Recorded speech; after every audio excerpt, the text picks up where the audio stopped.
Bem-vindos a mais um Deep Dive. Você mandou a gente investigar a fundo essa lei NUM 15.242/2024, A Lei NUM 15.422, que regulamenta o mercado brasileiro de carbono. Mercado Brasileiro de Carbono. É isso aí. E pelo que vimos, eu tenho um interesse especial em como essa lei impacta o agronegócio. O agronegócio. O que mais me chamou a atenção aqui no Diário Oficial da União, de 12 de dezembro de 2024, Em 12 de dezembro. foi a isenção do setor agropecuário. É sobre isso que a gente vai mergulhar hoje. Isso aí. A lei cria o Sistema Brasileiro de Comércio de Emissões de Gases de Efeito Estufa, Opa, o SPCE, SBC? com o objetivo de ajudar o Brasil a cumprir as metas do Acordo de Paris. Mas a grande surpresa é que a agricultura, um setor que normalmente é um grande emissor, fica de fora da regulamentação principal. Exatamente. E a gente sabe que você, que está acompanhando a gente, quer entender os impactos dessa isenção, tanto para o meio ambiente quanto para o próprio setor. Sem dúvida. Afinal, o agro brasileiro é gigante e tem um papel fundamental na nossa economia. Em verdade, o artigo 1 deixa bem claro que a produção agropecuária em si e tudo que está diretamente ligado a ela nas propriedades rurais não se encaixa nas atividades reguladas pela SPCE. A lei é bem direta nesse ponto. Mas me explica uma coisa. Qual a lógica por trás dessa isenção? Por que tirar justamente a agricultura? Um setor com tanto potencial de impacto nas emissões. É uma pergunta complexa.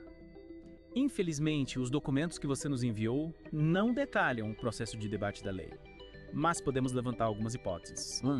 Uma possibilidade é a preocupação com a segurança alimentar e o impacto que a regulamentação poderia ter nos custos de produção. Faz sentido.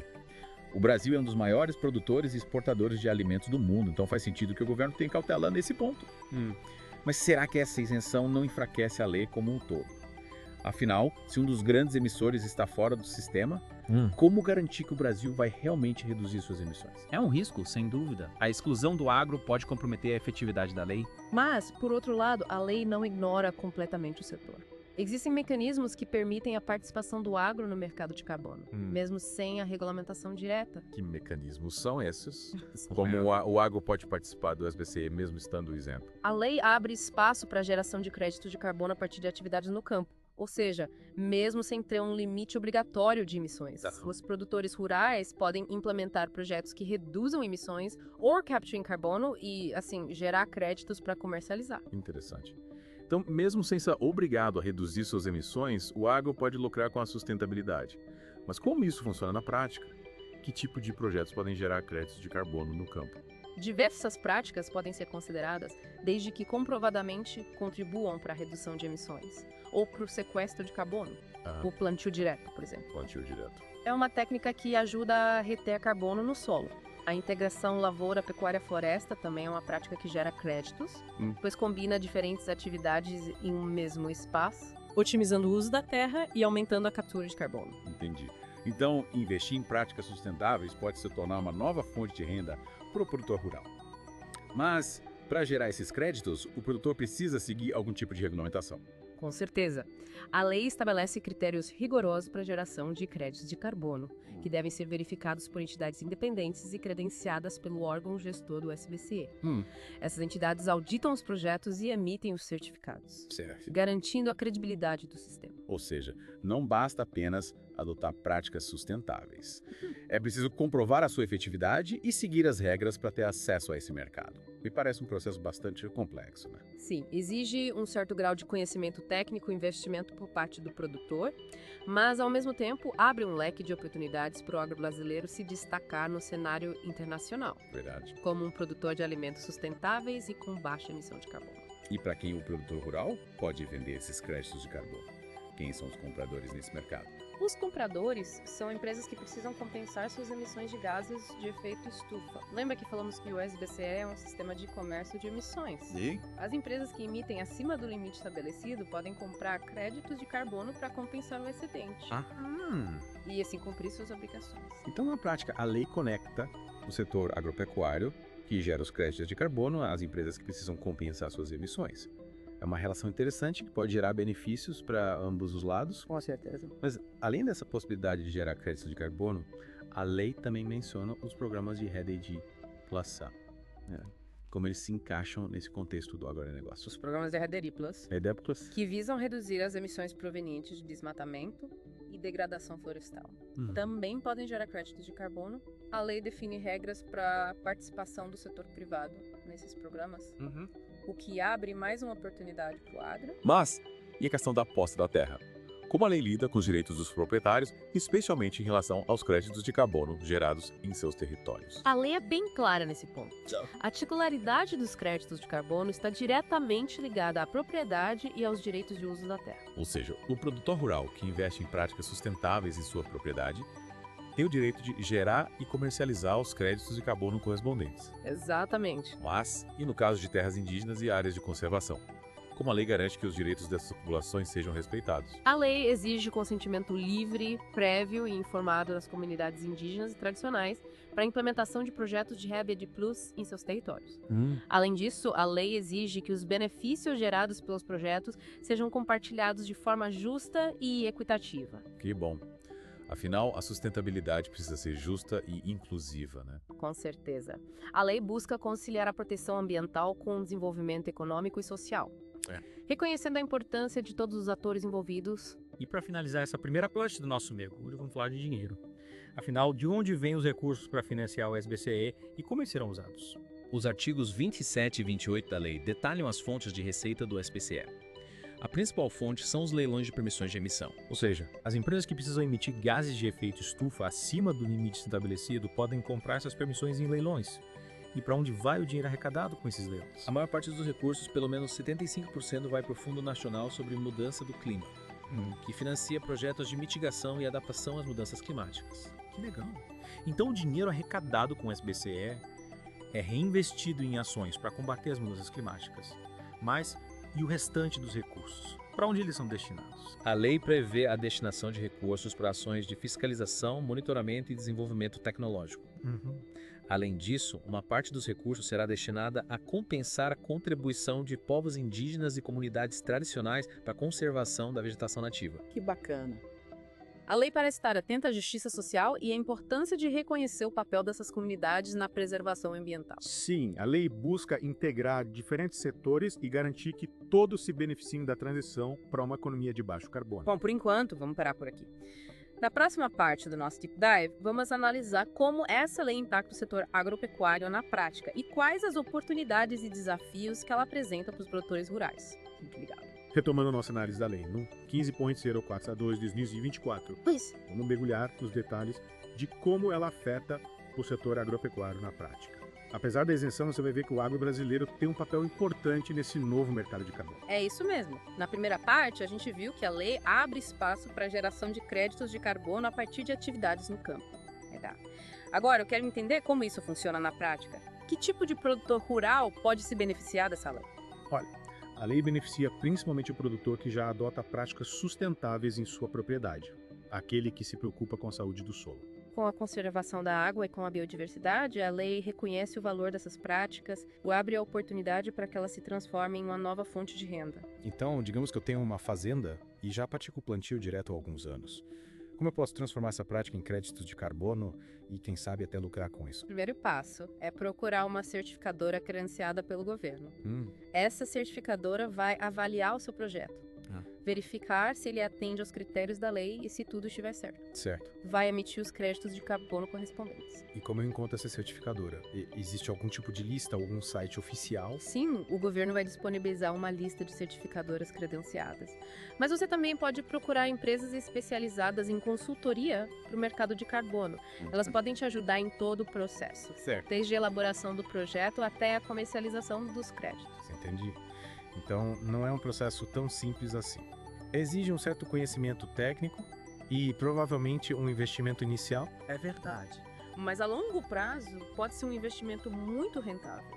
O mercado de carbono está crescendo rapidamente no mundo todo.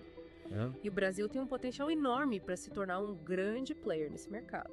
E como funciona a venda desses créditos? Eu preciso sair por aí procurando compradores ou existe algum tipo de plataforma online que facilita essa negociação? Existem sim plataformas online que conectam os vendedores de crédito de carbono aos compradores, mas você também pode negociar diretamente com as empresas. principalmente aquelas que têm metas de redução de emissões e precisam compensar o que emitem além do limite permitido. Falando em compradores, quem são eles? Que tipo de empresa investe na compra de créditos de carbono?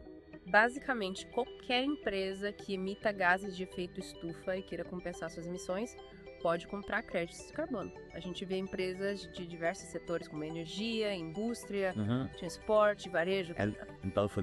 Então, a lei cria um sistema em que todos ganham.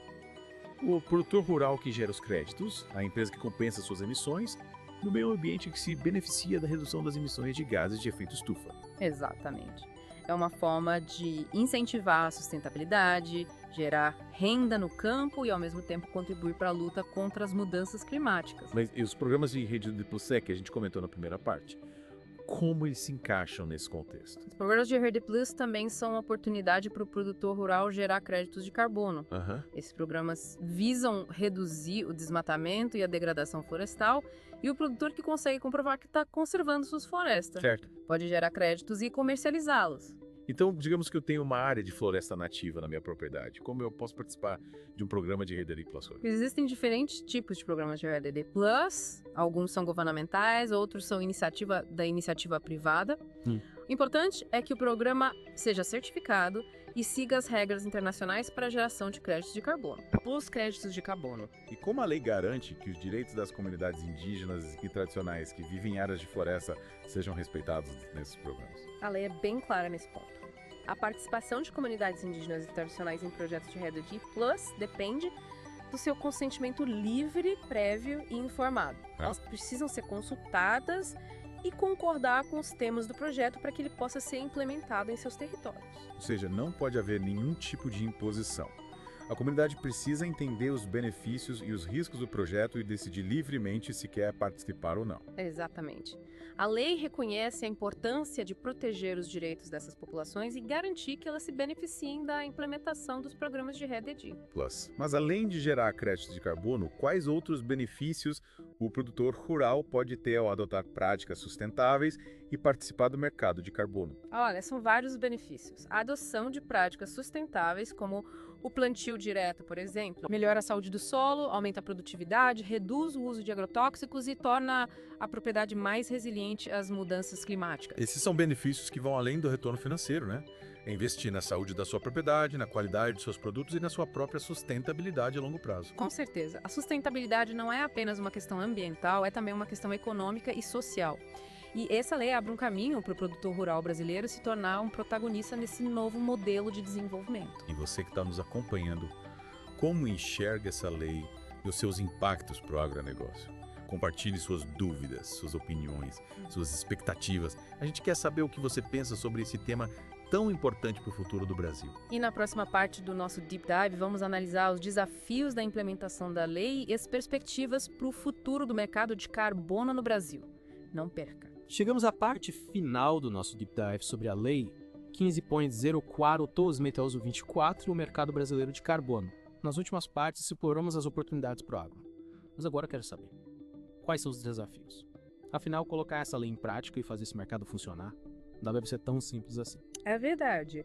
A implementação da lei e a consolidação do mercado de carbono no Brasil trazem desafios importantes. Um dos principais é a complexidade do sistema. A lei exige um alto nível de conhecimento técnico, tanto por parte dos produtores rurais quanto das empresas. A gente viu que tem todo um processo de certificação, de verificação, de negociação dos créditos. Parece que não é só plantar uma árvore e sair vendendo crédito por aí, né? Não é tão simples. É preciso seguir as regras, garantir a qualidade dos projetos, ter dados confiáveis para comprovar a redução das emissões. E isso exige investimento em tecnologia, em capacitação, em consultoria especializada. Outro ponto que me preocupa é a questão da infraestrutura.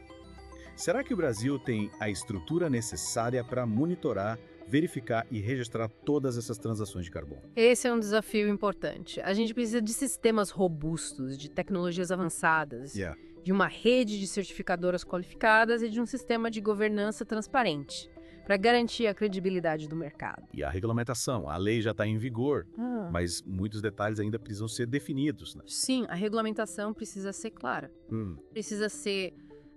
Precisa para evitar interpretações divergentes e garantir a segurança jurídica para todos os envolvidos. Certo. E esse processo de regulamentação precisa ser participativo, Uhum. com a colaboração de todos os atores. Governos, empresas, produtores rurais, A especialistas. gente não pode esquecer do mercado internacional. O Brasil tem um potencial enorme para gerar créditos de carbono, Verdade. mas precisa estar conectado ao mercado global para aproveitar essa oportunidade. Com certeza. É preciso garantir a compatibilidade do sistema brasileiro com sistemas internacionais. Para que os créditos gerados aqui sejam reconhecidos e aceitos em outros países. E para finalizar, eu queria destacar a importância da comunicação. A gente precisa falar sobre esse tema de forma clara, acessível, para que todos entendam o que é o mercado de carbono, como ele funciona e quais as oportunidades que ele oferece. Concordo. A comunicação é fundamental para engajar a sociedade, para atrair investimentos, para construir um mercado forte e transparente. Precisamos mostrar que a sustentabilidade pode ser, sim, um bom negócio para o Brasil. Pois é. É um tema complexo, mas cheio de oportunidades. A gente agradece a você que acompanhou esse Deep Dive com a gente e te convida a continuar explorando esse tema. A Lei NU 15.042/2024 é um passo importante para o Brasil, rumo a um futuro mais sustentável, e o agronegócio tem um papel fundamental nessa jornada. É isso aí. O mercado de carbono é uma ferramenta poderosa para incentivar a produção sustentável, gerar renda no campo e combater as mudanças climáticas. Um caminho que o Brasil precisa trilhar com seriedade, com responsabilidade e com a participação de todos. E a gente, aqui no The Deep Dive, vai continuar acompanhando essa história de perto, trazendo as novidades, as análises e as discussões sobre esse tema tão relevante para o Brasil e para o mundo. Até a próxima!